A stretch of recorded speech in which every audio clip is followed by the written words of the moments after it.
Ya,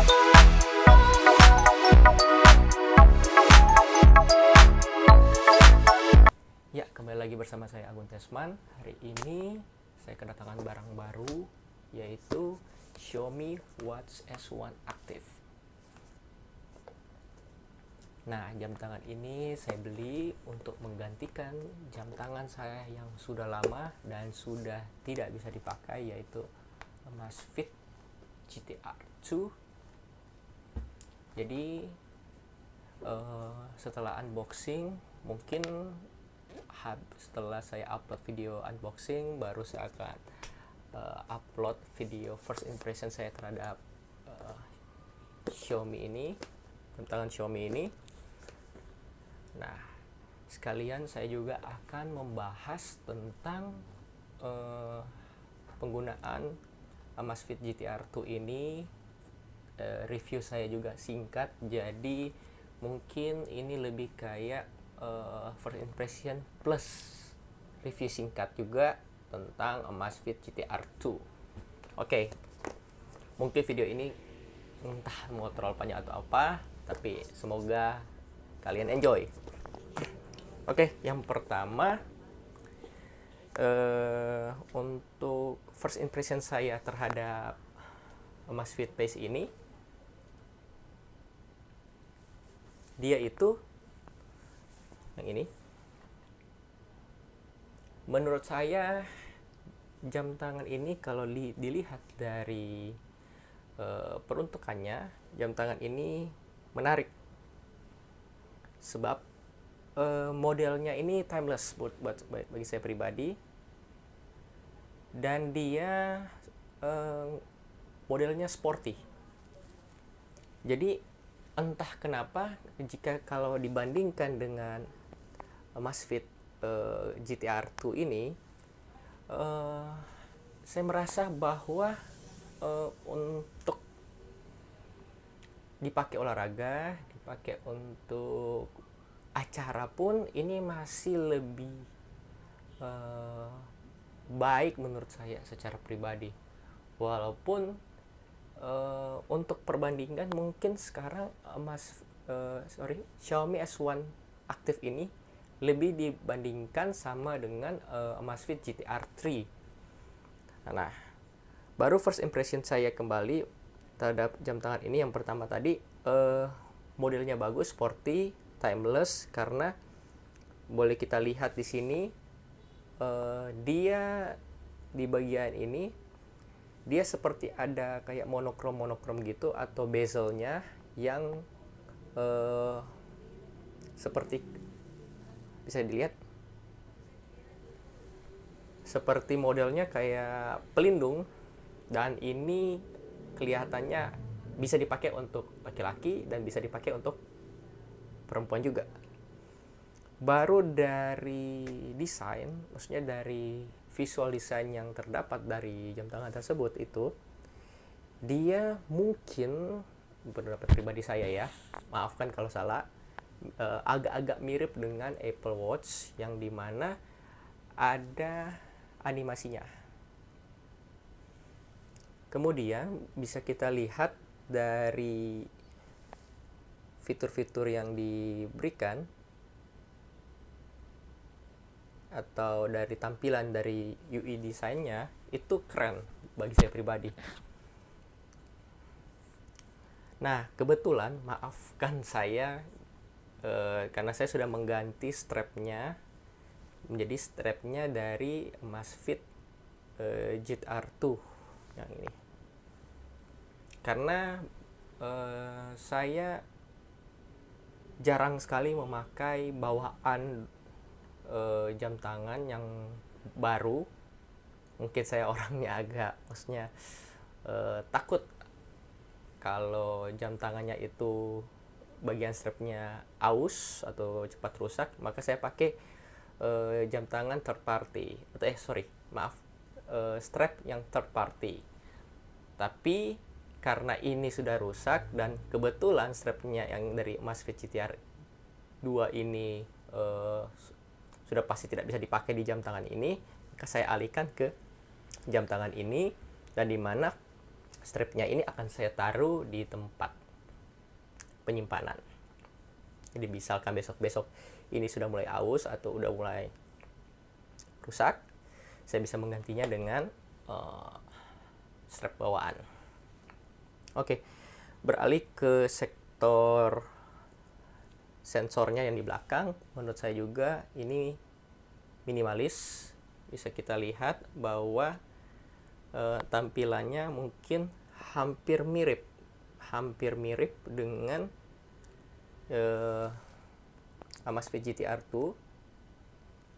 Cuman bagi saya pribadi, dia di sini untuk yang Xiaomi dia agak lebih datar dibandingkan di sini, dia agak lebih cembung. Bisa lihat ya.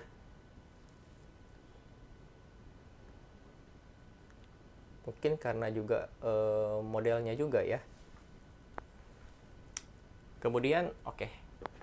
Itu first impression saya terhadap Xiaomi Watch S1 Active. Maaf ya kalau saya agak terbata-bata juga. Kemudian dari sekarang review tentang Amazfit GTR 2. Menurut saya pribadi, jika ingin desain yang bagus juga, sebenarnya ini juga termasuk yang bagus menurut saya GTR 2.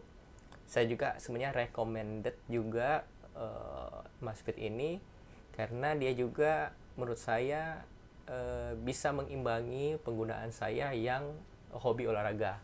Kebetulan saya suka hobinya badminton atau bulu tangkis.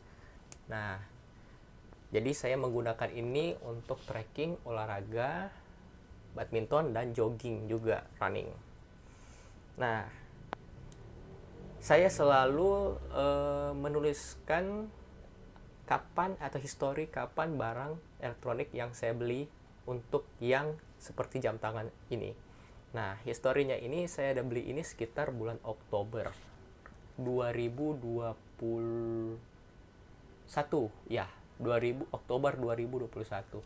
Jadi kalau dihitung ini sekitar 2 tahun 1 bulan penggunaannya. Jadi sebelumnya saya juga sempat memakai Amazfit Pace. Kalau kalian tahu, mungkin ada yang sebelumnya juga pengguna Amazfit Pace saya juga, dia hampir 2 tahun juga dengan pemakaian yang wajar. Jadi notifikasinya saya matikan, tapi saya always on nyala. Itu smart, always on-nya settingannya smart. Jadi pas kita bangun baru dia nyala juga. Baru mati mungkin tergantung, kalau kita udah tidur baru mungkin dia mati. Kemudian dia tracking tidur amat. Saya juga sering pakai untuk olahraga, mungkin 1 minggu itu sekitar 3-4 kali untuk jogging. Baru badminton itu tiap minggu, jadi 1 kali seminggu. Nah, apa penggunaan saya yang intens atau memang ketahanan baterai dari Amazfit GTR 2 ini, atau semua produk dari Amazfit itu ketahanannya hanya bertahan untuk 2 tahun saja. Jadi dari saya pribadi bahwa jika Anda ingin membeli jam tangan kemudian menggunakan merek Amazfit, kemungkinan ketahanan baterainya itu sekitar 2 tahun jika dipakai menurut penggunaan saya. Tapi menjadi catatan juga di mana saya kadang memakai charger yang 5 volt 1 ampere dan kadang-kadang memakai yang quick charge. Jadi saya pakai yang 18 watt juga kadang untuk mengecharge jam tangan ini. Yang notabene mungkin harusnya untuk penggunaan jam tangan seperti ini kita tidak bisa memakai charger yang quick charge atau fast charging. Harus yang masih kayak Apple punya atau Android zaman dulu punya, yang wattnya itu atau power outputnya itu sekitar 5 watt atau 10 watt paling gede. Jadi singkat cerita, impresi saya bahwa ini bagus, layarnya terang juga, jernih, persis dengan Xiaomi Watch S1 Active. Cuma sayang ketahanannya cuma bertahan selama 2 tahun 1 bulan. Nah, ini kenapa saya beli yang Xiaomi, kenapa saya nggak beli yang saingannya itu sekali lagi yang Amazfit GTR 3, karena saya ingin mencoba alternatif baru. Apakah Xiaomi S1 Active ini ketahanan baterainya atau produknya ini bisa bertahan lebih dari 2 tahun atau tidak. Karena ya, saya hanya orang awam yang ingin mencoba sesuatu yang berbeda, karena berpatokan juga pada power bank juga yang merek Xiaomi dibandingkan dengan power bank merek lain. Entah kenapa power bank Xiaomi saya yang sekarang ini saya sudah pakai mungkin dari 2018 kalau tidak salah, 19, 20, 21, 23. Sudah sekitar 5 tahun saya memakai power bank tersebut, dan power tersebut itu belum rusak. Walaupun sekarang udah agak menggelembung sedikit power banknya, tapi masih bisa dipakai. Dibandingkan power bank lain yang saya baru beli sekitar 1-2 tahun, itu tidak lama kemudian dia meledak atau pecah. Entah karena baterainya yang kurang bagus atau gimana. Tapi saya nggak mau sebutin di sini mereknya. Tapi mereknya lumayan dikenal. Jadi mungkin bisa dibilang ya sekelas-kelas power bank yang pada umumnya ya. Tapi bermerek, bukan merek asal-asalan. Tapi entah kenapa dia nggak sampai 2 tahun udah gelembung dan nggak bisa dipakai lagi. Oke, sekian dari saya. Mungkin informasi ini atau video ini agak membosankan, maaf. Cuman jika ini membantu, tolong komen dan beri masukan. Jika ada yang kalian bisa berikan masukan, nanti saya akan coba untuk perbaiki ke depannya. Oke, terima kasih. Sampai ke video berikutnya.